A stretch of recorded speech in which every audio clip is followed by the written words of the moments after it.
razón de ser. Con solo unas palabras un caso puede resolver. Pero pega una trompada y tira todo. Se cree ya muy listo con su modo de ser. Buenas noches, ¿cómo le va? Vamos a hablar de temas del conurbano y por eso Eduardo Chávez me inspiró una nota que leí en Perfil donde sale la investigación del Instituto Gino Germani. Buenas noches. Buenas noches, Eduardo.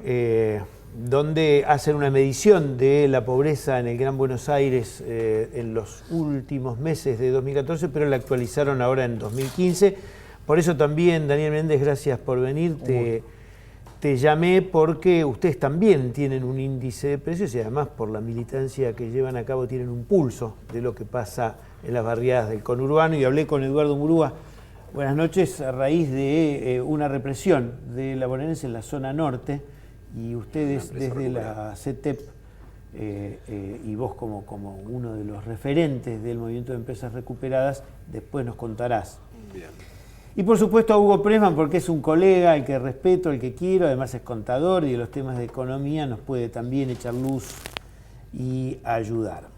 Yo no voy a utilizar más de unos minutos para hablar del caso de José López, no porque no se merezca todo el programa, quizás se merezca que hablemos, pero creo que muchos de los que empezaron a seguir este programa esperan que el contenido del programa también tenga que ver con el desafío que yo les comenté que acepté, sabiendo que uno de algún modo restringe la agenda periodística. Pero vamos a los hechos. Hoy el juez Daniel Rafecas tomó la totalidad de la causa, es decir, ya el juzgado que en la provincia de Buenos Aires entendía por la detención de José López, ya delegó su expediente en manos de Daniel Rafecas, juez federal, que ya tenía a este hombre en la mira, y la causa por la que entra a la justicia federal es por enriquecimiento ilícito.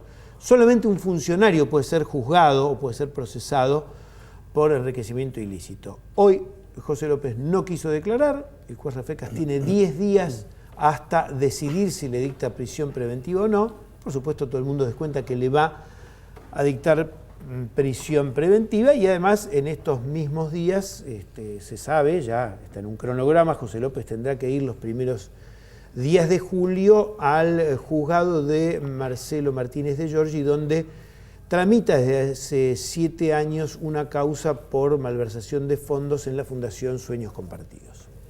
Yo voy a decirles 2 minutos lo que pienso, no necesito más de 2 minutos. Y después los invito a ustedes si quieren hacer alguna referencia. Vean, primero es un dolor muy grande ver a un funcionario público pidiendo cocaína hoy en tribunales con un fusil, que en realidad es una carabina calibre 22, pero que simula ser un arma de asalto, un arma de guerra, tirando bolsones de dinero en un lugar de la iglesia donde se sabe que este hombre iba asiduamente. Pero además quiero agregar algo, en un distrito como en el de Mercedes Luján, donde se hicieron muchas refacciones con fondos del gobierno nacional, en la época en que Julio De Vido y José López manejaban los dineros de la obra pública. Sería muy largo contarles que ahí estaba Oñañovich como obispo, que cuando Oñañovich, que era menemista, se fue, finalmente se hicieron las reformas en Luján. No se hicieron las obras hidráulicas para evitar las inundaciones, pero se destinó muchísimo dinero a la basílica. Vean, López estuvo 12 años como secretario de Obras Públicas mientras Néstor Kirchner era gobernador en la provincia de Santa Cruz, y estuvo 12 años y medio como secretario de Obras Públicas de la Nación con Néstor y Cristina. Creo que eso es suficiente. Pensar en un lobo solitario es para ingenuos. Eso es todo lo que yo tengo para decir y los invito a ustedes si quieren decir, contrariar, opinar o no opinar. Bueno, si me preguntas a mí primero me sorprende la forma, ¿no? La forma, el día.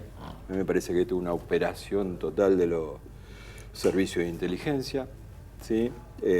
Nadie discute que López es un ladrón, ¿no? Que la obra pública siempre se robaron los dineros públicos y de nuestro pueblo, siempre se pagaron sobretasas porque ahí están toda la patria contratista que conocimos desde el 80 para adelante.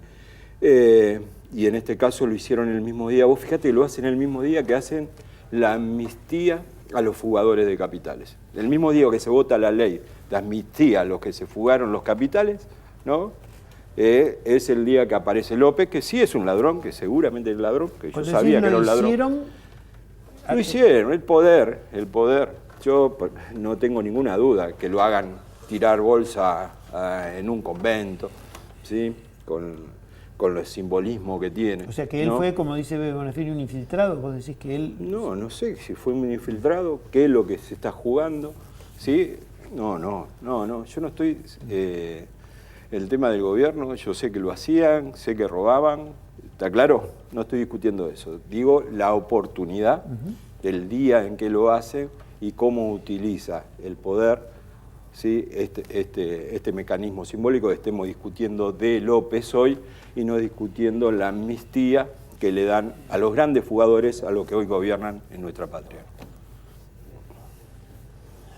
Yo coincido, Eduardo, con lo que vos señalabas respecto de que existió una matriz de corrupción, que una buena parte de los años que hemos vivido, década nada, estuvo asentado en el sobreprecio de la obra pública, que hubo una falta enorme de moral en muchos de aquellos funcionarios o de líderes de esta etapa que llamaban una épica sobre valores que uno podía compartir, pero que estaba profundamente teñido de hechos de corrupción y que eso, en parte, genera un enorme límite a los procesos, ¿no? Cuando uno señalaba críticamente durante los años kirchneristas, donde el kirchnerismo gobernaba el país, señalaba las críticas a Jaime, las críticas en relación con lo que ocurrió en 11,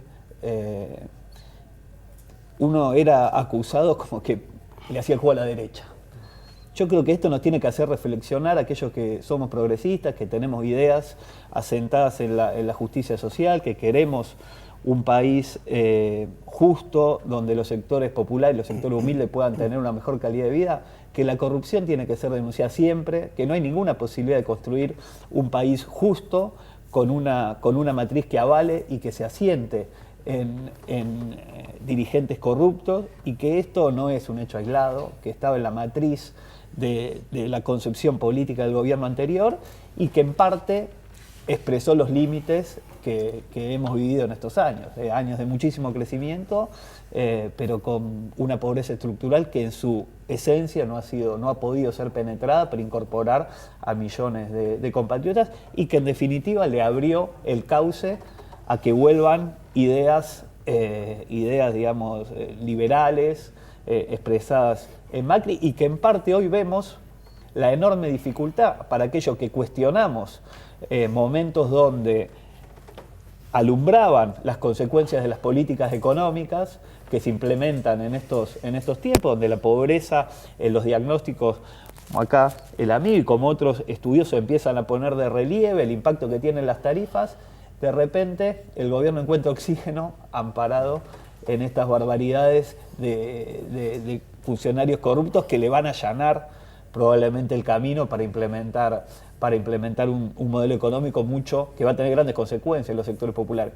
Yo creo que, bueno, eso es un aprendizaje que nos debe hacer reflexionar, y por supuesto que no hay margen para teorías que hablen de infiltrados o de dirigentes particularmente corruptos, ¿no? Creo que existió en los más altos funcionarios del gobierno pasado hechos incontrastables de corrupción que afectaron a las mayorías populares, a los sectores más humildes, y que creo que existen genuinos expresiones de que incluso uno tiene amigos o sectores que han avalado el gobierno y que se sienten defraudados y que encuentran críticas a ese accionar, bueno, bienvenido sea para un aprendizaje respecto de futuras experiencias de nuestro pueblo para construir un país más justo, que la corrupción tiene que ser condenada siempre y que ninguna posibilidad de épica en la construcción de un país más justo puede contemplar o hacerse el distraído por hechos de corrupción. Sí. ¿Eduardo? Sí, yo coincido con algunas expresiones de Daniel. Creo que acá hay un problema, a ver, mirándolo desde el punto de vista de la investigación, y de la investigación social me refiero, el elemento de la corrupción que corroe ciertos espacios del dinamismo de la intervención pública, ¿no? Y por lo cual implica necesariamente que los mecanismos estatales generen inmediatamente, ¿no?, elementos que puedan evitar o sopesar estas prácticas continuas de corrupción, que tienen yo creo que una doble complejidad. Por un lado, es una cuestión moral, ¿no?, que atañe a la moralidad de la población. Y por el otro lado es una cuestión ética de intervención personal. Y en ese sentido creo que hay que ser muy claros. Un hecho de corrupción como este, ¿no?, que uno va leyendo a través de los diarios cuál es el dinamismo de ese hecho de corrupción, implica también tener la disposición de plantear los múltiples hechos corruptos que se han ido dando en los últimos años de la Argentina. Que incluso, y eso no implica tener una doble moral, incluso afectan al gobierno actual, ¿no? En términos de magnitud, inclusive, si uno puede considerar los elementos que están de trasfondo de riqueza, desde lo payasesco que ha sido, ¿no?, tirar valijas sobre un paredón, a transferir ingresos sospechados de mal habidos a través de cuentas oscuras como la HBC, ¿no?, que todos sabemos, más de 400 cuentas paralelas de ese banco, ¿no?, transfiriendo recursos al exterior, donde tampoco sabemos cuál es el origen de esos recursos, y sin contar, o mejor dicho, sin agregar las cuentas offshore en Panamá, podemos obviamente contemplar que es un panorama inscripto que cruza la clase política. No es una expresión única de una organización política, sino que cruza, ¿no? Y yo creo que este elemento no solo golpea, ¿no?, a los sectores del campo popular que han apoyado el kirchnerismo, lo cual obviamente eso es innegable ocultarlo, ¿no? Las expresiones juveniles que hoy en día han seguido levantando las banderas del proceso de transformación que han visto, ¿no?, en los 12 años de kirchnerismo. Eso es innegable. Pero por otro lado, hay un elemento de corrupción que este hecho de situación implica, tanto para el campo popular como también para el gobierno actual, un basta, ¿no?, un generar mecanismos que impliquen la culminación de estos procesos. Hugo. Sí, es indudable que nadie va a estar a favor de hechos de corrupción, eso se descarta, pero quisiera tener una mirada más amplia del asunto.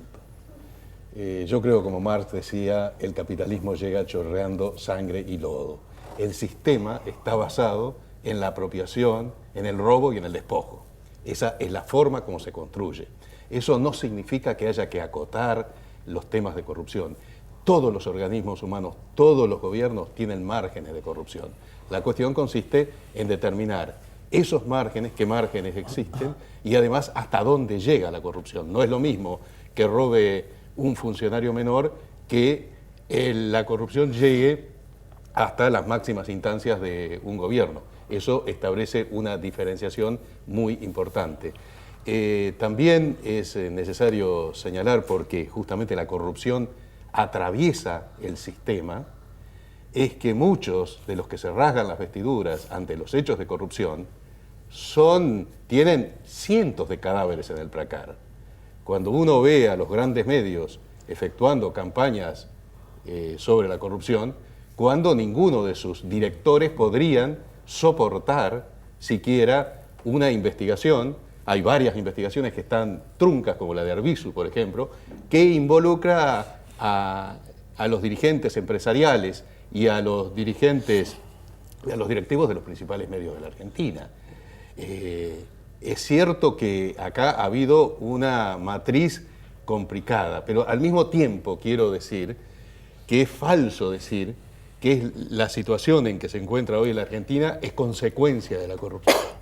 Es el modelo, la aplicación de las políticas, determinadas políticas es las que llevan a el incremento de la pobreza, la marginalidad, etc. no significa que no influye para nada, ni mucho menos estoy diciendo la corrupción. Pero hago el siguiente razonamiento.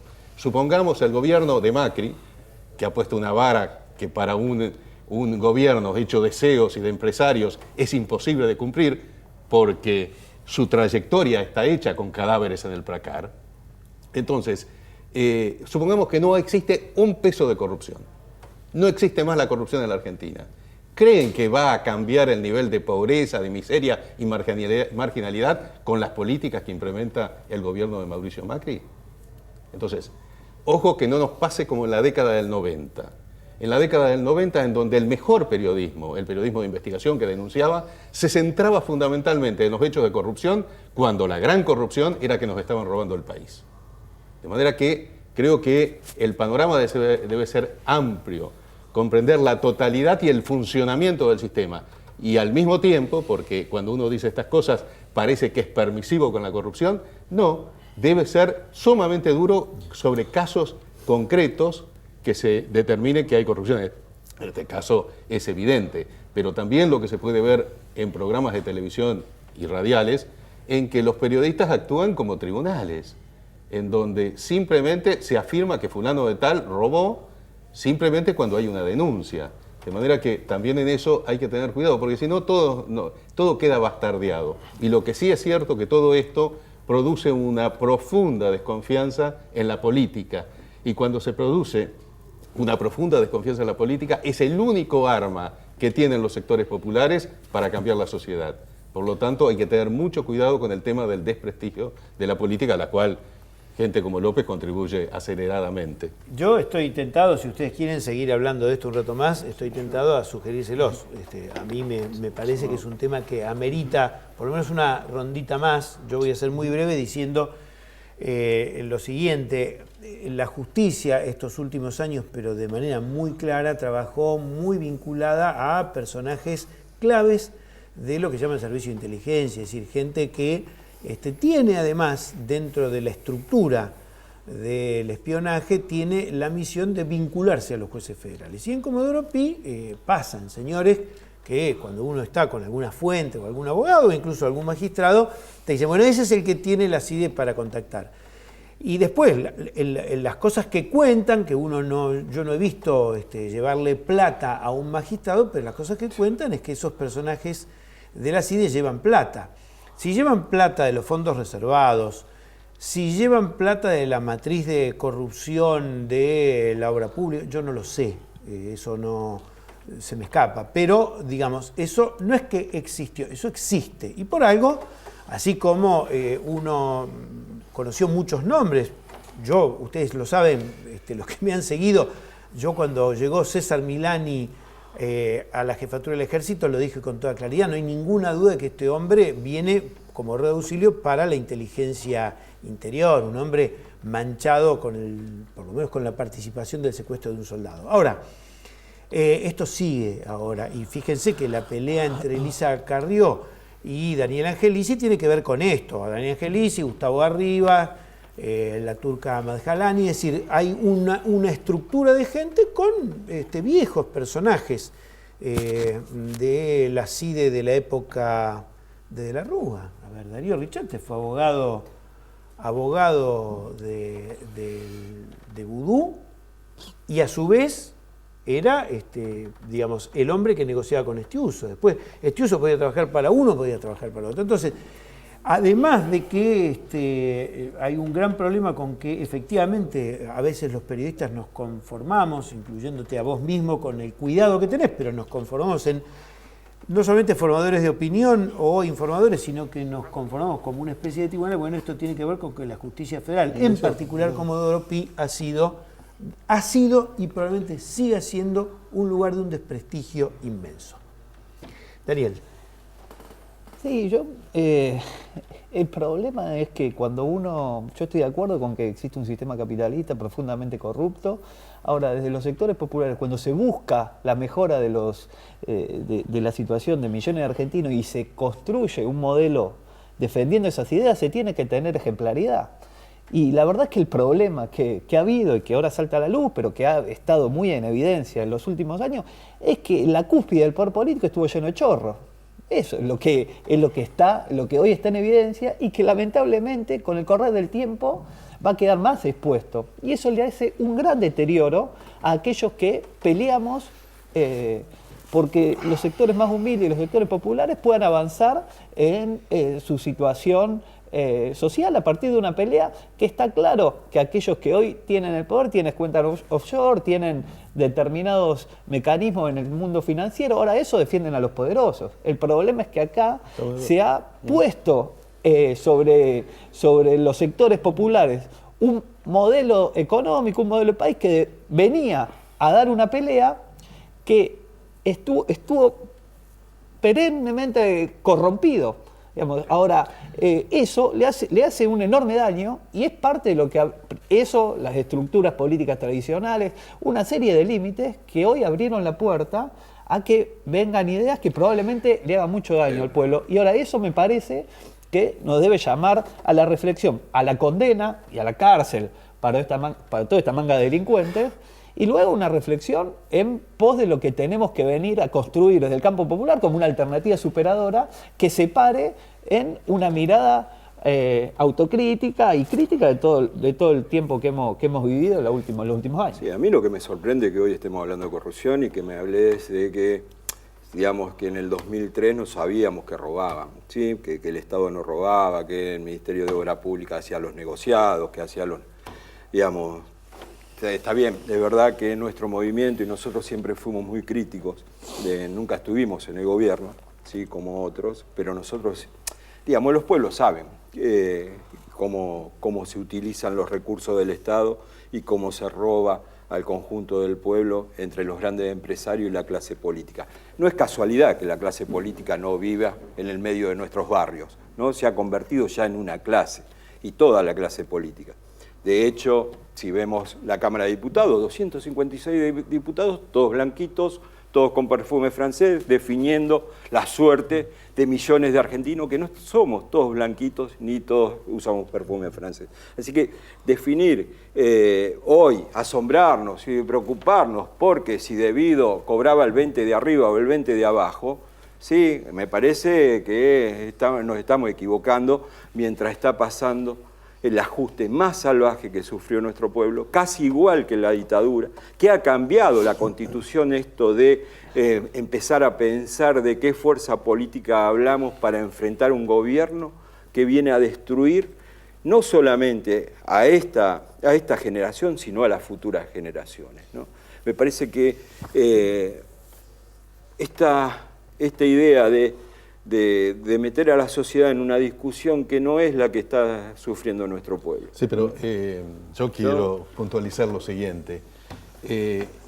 Los que hoy denuncian por corrupción, y está bien que se denuncie la corrupción, ¿no? Quiero que eso quede absolutamente claro, los sectores del poder efectuaron una política de erosión del gobierno, no por la corrupción, porque ellos son maestros en ese manejo de la corrupción. Manejo por alguna de las cosas que el gobierno afectó en sus intereses. Cuando la sociedad rural, Clarín, La Nación, la cúpula de la Unión Industrial, todo eso están en contra, algo positivo habrás hecho, porque si no, estarían de tu lado. De manera que me parece que al mismo tiempo que se denuncia la corrupción, y sería importante que los que robaron vayan presos, al mismo tiempo no tiremos con el tema de la corrupción muchas de las cosas que se hicieron bien, porque los sectores de poder, aún a los gobiernos de estas características, no lo atacan porque son corruptos, aunque tengan márgenes de corrupción. Lo atacan justamente por sus virtudes, no por sus defectos. Lo levantan para erosionarlo sus defectos, pero en el fondo lo que atacan son sus virtudes.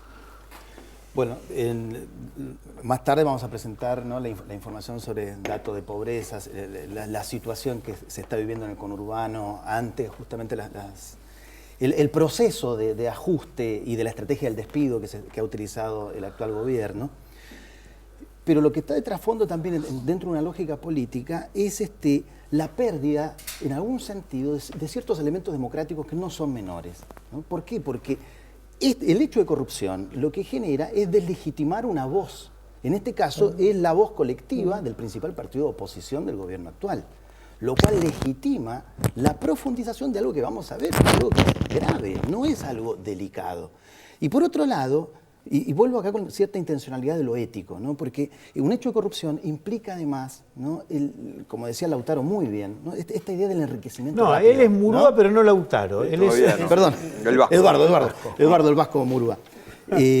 La lógica, ¿no? Es de enriquecimiento rápido, ¿no? Y además del enriquecimiento rápido, es la riqueza inmediata.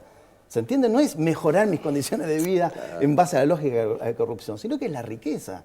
La riqueza, además, exuberante, ¿no? Que contrasta justamente, ¿no? Con las situaciones que vive hoy en día, ¿no? Mucha parte de la población del conurbano afectado con Pero yo con las comparto políticas lo de que crisis. decís, pero me parece que no hay que arrojar todo por la borda, a esto me refiero. No, obviamente. Bueno, por eso es necesario. No tenemos mucho que arrojar. Claro que, bueno, mirá, yo aprendí algunas cosas de política con algunos tipos por una cuestión de edad, con Puigros, con Jaureche, con Jorge Abelardo Ramos, y siempre supe que en política, que yo del lado de la sociedad rural nunca estuve, que al lado de la Unión Industrial nunca estuve.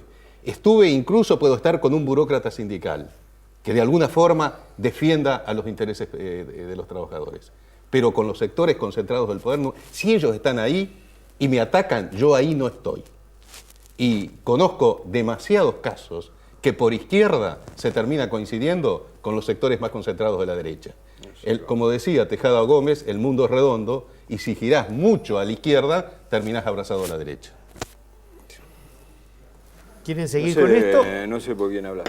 La verdad que ni Digo sé de qué por las hablas. posiciones que Las hacen... posiciones son claras. O sea, el Estado neoliberal gobernó estos 40 años. Después de la dictadura militar, todo el proceso democrático terminó siendo gobernado por el Estado neoliberal, con discursos progresistas del campo popular. Lo central, la extranjerización de la economía, la reprimización de la economía, eso lo mantuvieron estos 12 años. Y la concentración económica se mantuvo. Y los 180.000 millones de dólares que se fugaron, se fugaron. Hubo un Estado que permitió esa cosa. Y nosotros llegamos a un Estado... ¿sí? Que las riquezas argentinas en esos 12 años se han fugado y han sido robados por estos que hoy gobiernan, por los Aranguren, ¿sí? Por los Macri. ¿Sí? ¿Y eso quién lo permitió? El Estado neoliberal que conducía, ¿sí? El proceso de discusión nacional y popular. No, esta es la verdad, esto es así. ¿Una línea homogénea a lo largo No, de por toda supuesto que no, por supuesto que no, por supuesto que no. Estoy diciendo que ha cambiado la realidad política en nuestra patria, que ha cambiado el concepto de un gobierno que para mí no es una democracia, y creo que la obligación, y creo que no estamos a la altura de las circunstancias de lo que viene a hacer este gobierno, y que ya deberíamos estar en la calle para que se vayan, no para discutir institucionalidad, corrupción, sino para que se vayan ya.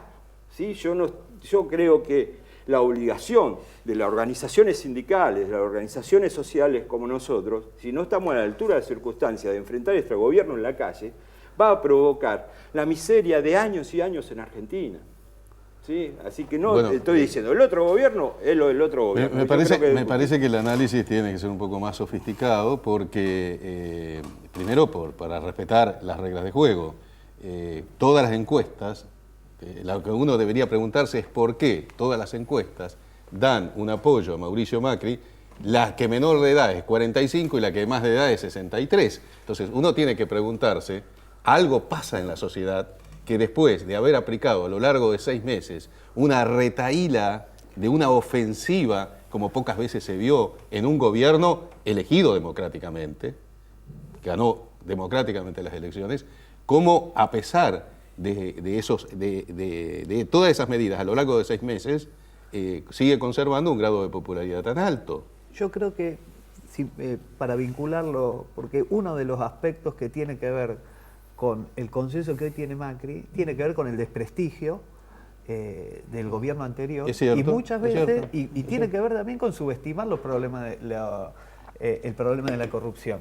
Yo creo que las fuerzas populares y progresistas que han apoyado la etapa anterior han mirado para el costado muchas veces cuando estos procesos de sobreprecio de la obra pública y de hechos de corrupción flagrante que tuvieron la consecuencia de la tragedia de Once, como otros momentos donde la corrupción se ha hecho evidente, como en el caso de Vudú, no ha tenido la suficiente respuesta y se ha avanzado en un desprestigio no solo del gobierno, sino de las ideas que ese gobierno expresaba. Las ideas de la inclusión social, las ideas de un Estado presente, una serie de ideas progresistas que se encarnaron con un doble discurso que ayudó a erosionar estos procesos de corrupción y abrieron, digamos, la etapa que eso sea repudiado por una parte grande de la sociedad y emergiera Macri como alternativa. Entonces, en ese elemento nos tiene que llamar a, digamos, construir alternativas populares donde la centralidad de la ejemplaridad de los funcionarios, la ética pública y el prestigio que debe tener todo referente político y social que defienda las causas populares sea absolutamente inobjetable, porque si no, tiene eso pie de barro, porque enseguida se pueden desprestigiar y pueden enlodar banderas que son muy nobles para el conjunto de la sociedad y que pueden abrir el espacio político para que se consoliden fuerzas absolutamente contrarias, que es lo que pasó evidentemente, y es de lo que se usa también el gobierno actual para continuar el proceso de prestigio sobre la base de señalar que el proceso anterior estaba raído por un montón de funcionarios corruptos que, como decía Eduardo, con el uso de los servicios de inteligencia y con la utilización de la justicia, lo van a ir sacando mes a mes, digamos, hechos de corrupción que van a permitir consolidar un proceso por el cual nosotros tenemos que salir a expresar el repudio, pero que me parece que hay que mirarlo en la complejidad y en el enorme daño que significó los hechos de corrupción de la década pasada. Yo quiero agregar un elemento que me parece que no lo hemos comentado. Ha habido muchas voces de referentes del Frente para la Victoria con posiciones bastante distintas, y lo cual me alegra que cada uno haya salido a decir lo que espontáneamente le producía esto, porque tiene un altísimo impacto emocional. Y se han escuchado voces muy diversas, y he escuchado que en general han tenido, quienes opinaron sobre esas voces, han tenido la actitud de decir, bueno, una cosa es los que son corruptos y otra cosa es los miles y miles de jóvenes o militantes que en el Frente para la Victoria tributaron a la política, vista esta como un bien social. Entonces, yo creo que en esto primero hay que tener en cuenta dos cuestiones del tiempo. Uno, el tiempo de la política. El tiempo de la política me parece, y en esto discrepo con el Vasco Murúa, el tiempo de la política es un tiempo en el cual los observadores tienen que ver el fenómeno social, pero tienen que ver también que estamos en una institucionalidad compleja, descalificada en muchos sectores de la sociedad, pero legitimada por el uso constante de las instituciones democráticas. Entonces, el tiempo de la política es pensar que va a haber elecciones el año que viene. Sinceramente, no creo que el tiempo de la política sea, como decías vos, Eduardo, que se vayan ahora. Pero bueno, por supuesto, respeto tu punto de vista, además por tu trayectoria personal, no solamente porque es una voz que uno escucha en muchas personas, sino porque vos sos una persona que ha dado muestras con el lomo de luchar por los intereses populares. Pero sinceramente creo que los tiempos de la política son otros. Y después me parece que hay un tiempo de comprensión, en algún sentido de duelo, frente a un hecho de corrupción muy grande. Y los tiempos de duelo son tiempos emocionales. Entonces, yo no puedo dejar de decir como periodista algunas cosas que sé, algunas que presumo y algunas que por convicción creo. Pero tengo que respetar con muchísimo cuidado los lenguajes, los procederes y los sentimientos de otros. No creo que quienes hoy salieron a decir banquemos a Cristina lo hagan de mala leche. Creo que lo dicen de corazón y me parece una conducta completamente esperable, una conducta sana socialmente. Me parece una conducta sana socialmente, pero también me parece sano que surjan muchos otros a decir, como salió el Coco Silly con un humor muy ácido, que se deje de bailar y que hable. Bueno, son voces, algunas, que le chocan al que dice cómo bancar a Cristina cuando en realidad ella tendría que hablar, y otro decirle que se deje de bailar. Entonces digo, esta es una discusión áspera, es como cuando vas a cabecear un córner, no vas a pedirle al defensor que te trate con almohadones. Entonces, Me parece que tenemos que acostumbrarnos que también parte del debate de la democracia es esto. Y una última cosa que quiero decir, porque la tengo acá. Hoy vamos a hablar del tarifazo. Yo lo entrevisté a Marcos Peña en estos días, en Radio Nacional, y le pregunté, y dice, no cumple concretamente con la ley de ética pública, porque además él tiene un 0,0 no sé cuánto de las acciones de la Shell. No se lo dije, pero lo que pienso es que la ley de ética pública no se mide por el porcentaje de acciones que tiene alguien, sino se mide por la condición ética. Quiero decir, si López en vez de 9 millones hubiera tenido 3 o 2, el episodio nos remite a la misma discusión.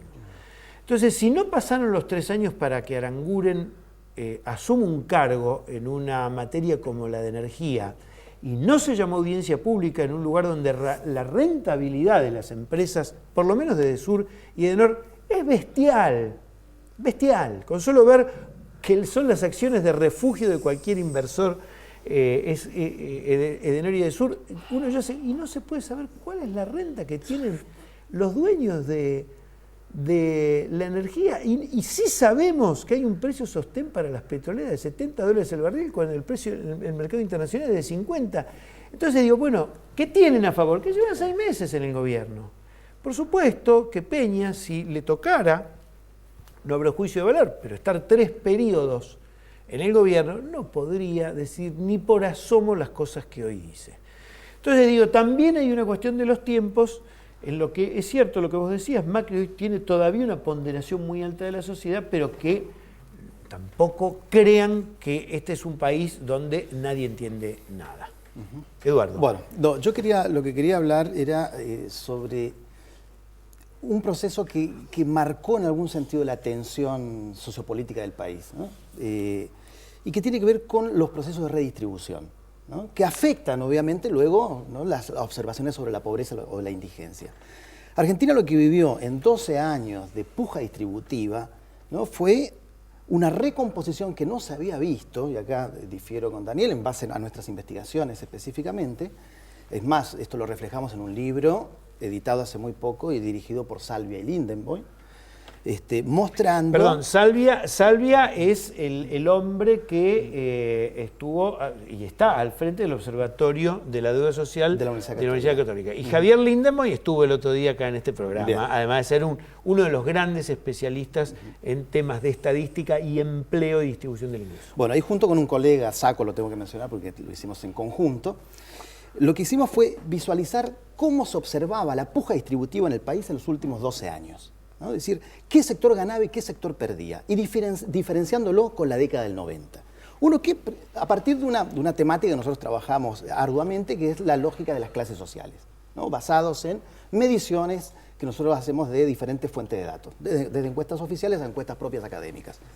El primer aspecto es, tenemos una matriz heterogénea, ¿no?, una matriz social heterogénea, donde tenemos, ¿no?, conglomerados de trabajadores urbanos, tanto del sector industrial como del sector de los servicios, sumamente protegidos o relativamente protegidos de grandes establecimientos, de alta productividad, y podríamos llamarlo el sector moderno, que convive con sectores trabajadores de establecimientos desprotegidos, de baja productividad, y con niveles, digamos, de sindicalización y niveles de organización mucho menor que los de los grandes establecimientos. ¿Bien? Si esa matriz yo la traslado a la década del 90, persistió, obviamente. Es una matriz societal que no se modificó del 90 al periodo del 2000. ¿Bien? Es decir, la misma composición de clase dirigente, de obreros trabajadores industriales, de nuestra clase marginal, los cuentapropistas no calificados, las composiciones son relativamente parecidas. ¿Qué es lo que se modifica sustantivamente? 2 cosas. Una, se amplía la estructura social. Y eso no es un dato menor. ¿Por qué? El impacto primero es la desocupación, cae la desocupación, es decir, se amplía la esfera de oportunidades de la inserción de la población en los diferentes espacios laborales. Por eso el fuerte impacto en el empleo, ¿no?, y el empleo formal. Y el segundo punto, se rompe un proceso, ¿no?, un proceso que se había dado en la década del 90. ¿Cuál es? La puja distributiva quedaba en los grupos concentrados o en los grupos más altos, entre comillas, de la estructura social.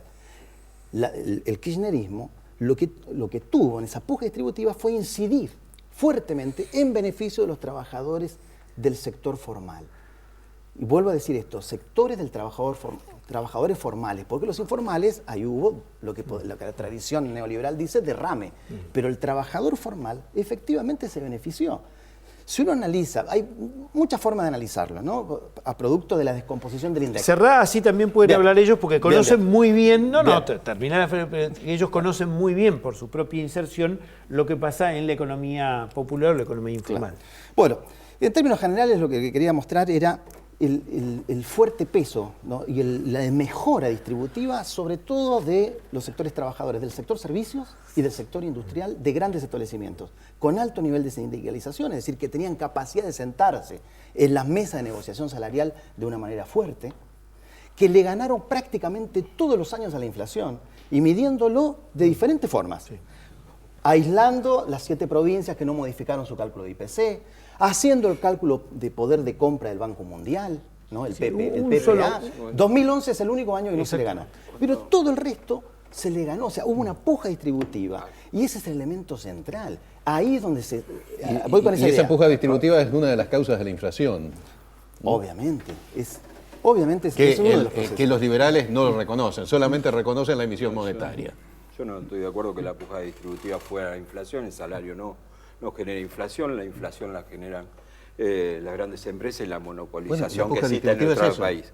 Lo que no sé si está contemplado ahí, porque si estás hablando de los trabajadores de Alvar o estás hablando de los trabajadores de Techín, que ese salario también quizá lo tendríamos que compensar con la masa de subsidios, la gran masa de subsidios que le destina el Estado a esos grandes monopolios, ¿no? Porque me parece que hoy vos tenés una sociedad donde ya no se discute el poder dentro de la fábrica. Discutir el poder de la puja distributiva dentro de la fábrica me parece hoy que es un modelo acabado, ¿no? Hoy hay 500.000 trabajadores que discuten dentro de la fábrica, ¿sí?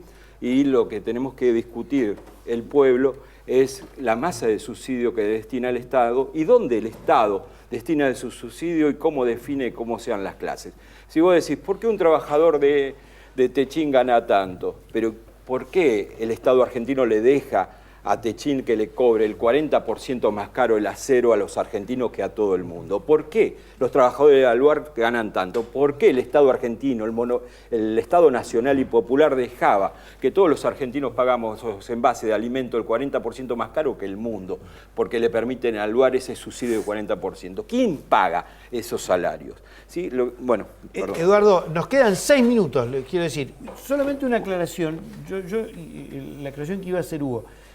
La puja distributiva es cuando los empresarios, como formadores de precios, trasladan en una buena medida los aumentos salariales a los precios para seguir manteniendo rentabilidad. Recordemos que en 2011-2012, Héctor Recalde, cuando estaba en junta con Hugo Moyano, planteaba que se abrieran las cuentas para conocer cuál era el nivel de rentabilidad de las empresas. Por supuesto, mira, Eduardo ahí Funes de Basualdo Rioja dijo, un dato nada más. Hoy una empresa multinacional, el costo laboral no existe, el 4%. El problema me parece del mercado del trabajo y lo que señalaba que el amigo tiene que ver con lo que queda como parte del trabajo informal, que quizás ha sido el gran inconveniente que ha habido en los últimos años de crecimiento, que tiene que ver justamente con que existe una heterogeneidad en los sectores populares y en la clase obrera, y existe una gran masa de trabajadores informales y que vive de changa, que no ha sido sustancialmente beneficiado como los trabajadores formales, y es lo que explica una porción importante del mantenimiento de la pobreza. Con niveles con tasa de crecimiento enorme, no se ha podido construir una sociedad integrada que permita, a través de desconcentrar el mercado, la economía, digamos, los grandes sectores concentrados, para que haya las posibilidades de incorporar al mercado de trabajo a millones de compatriotas que, fíjate, nosotros tenemos varios centros de formación profesional, ¿no? Es decir, que capacitamos a sectores con vecinos en nuestros barrios. Y la gran frustración es que la capacitación y digamos, el fortalecimiento individual del esfuerzo y el sacrificio para capacitarse no tiene frutos a la hora de conseguir trabajo, porque existe justamente una falta de demanda que permite incorporar, que es lo que decía Lindenboy en los estudios del mercado de trabajo. en realidad existe una demanda, no existe una demanda para el empleo, para todos estos sectores, que es parte de la estructura productiva que sustancialmente no ha sido modificada y que sobre esa porción de compatriotas impacta la inflación, porque justamente son los que no pueden, en la carrera de incremento de precios, poder incrementar sus ingresos, dependen de la asistencia del Estado, del plan social. Lo que el trabajo informa, y que por otro lado se puede constatar de otros lados también, es que para los trabajadores formales la inflación fue, como dice bien el gobierno de Macri, de 700% desde el 2013 al 2015, es un poquito más, 713, pero si tomás los aumentos promedios de los obreros formalizados, está bastante más del doble de esa inflación. Por eso hay una recuperación del nivel salarial. Y en los informales también hay un incremento que superó el proceso inflacionario, salvo algún año como el 2013. Claro. En menor medida. En menor medida, menor medida. La brecha entre trabajadores formales e informales, curiosamente, a pesar que mejoran los trabajadores formales, aumentó. Claro. ¿No? Aumentó la brecha de ingresos. No, un dato que quería, en realidad yo venía por la invitación. Pero además compararlo con la inflación, eso sería interesante. Aprovechando la invitación que nos hizo Eduardo, nosotros hicimos un estudio entre el Instituto Gino Germani y el Centro de Opinión Pública y Estudios Sociales de la Facultad de Ciencias Sociales, un trabajo conjunto. Y yo no me quiero detener tanto en el tema de cuánta pobreza hay. No te vas a detener mucho porque nos quedan 2 minutos. La advertencia social. Lo único que quiero plantear es la advertencia social. ¿Cuál es la advertencia? Hay un porcentaje muy elevado de población que está en condiciones, diríamos, casi inmediatas de entrar en situaciones de pobreza.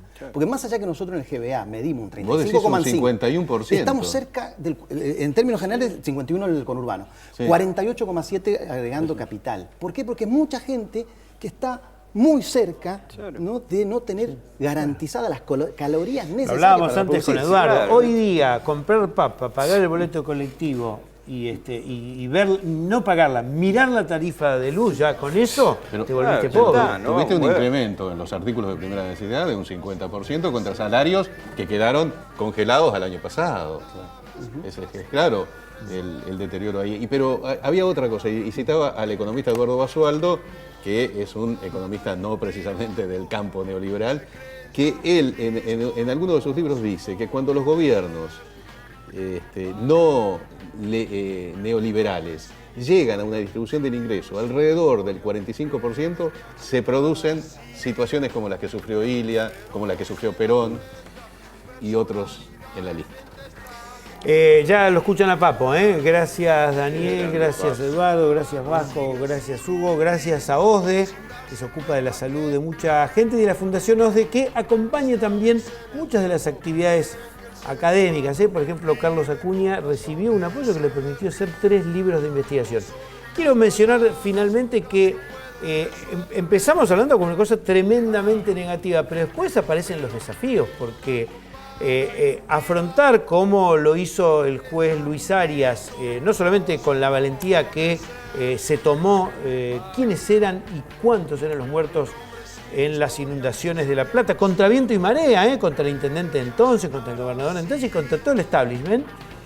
Hoy el juez Luis Arias está con una cautelar que hace temblar el plan de ajuste en el proyecto energético. No solamente Arias, hay muchos otros, y esto gracias a que los clubes de fútbol, las asociaciones de consumidores, las organizaciones como la Confederación de Trabajadores de la Economía Popular, Barrios de Pie y muchos movimientos sociales se mueven.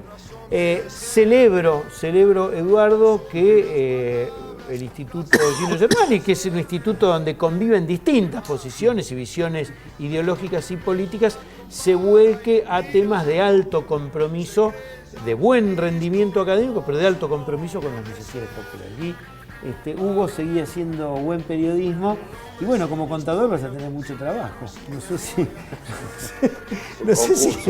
eso te viene. Concurso con destino a quiebra. No, esperemos que no. Concurso con destino a quiebra. Nos reencontramos la semana que viene con Urbano Profundo. Esto trata de reflejar no solamente los problemas, sino también las posibilidades de afrontar los problemas. Quédate en el 21. Con solo unas palabras, un caso puede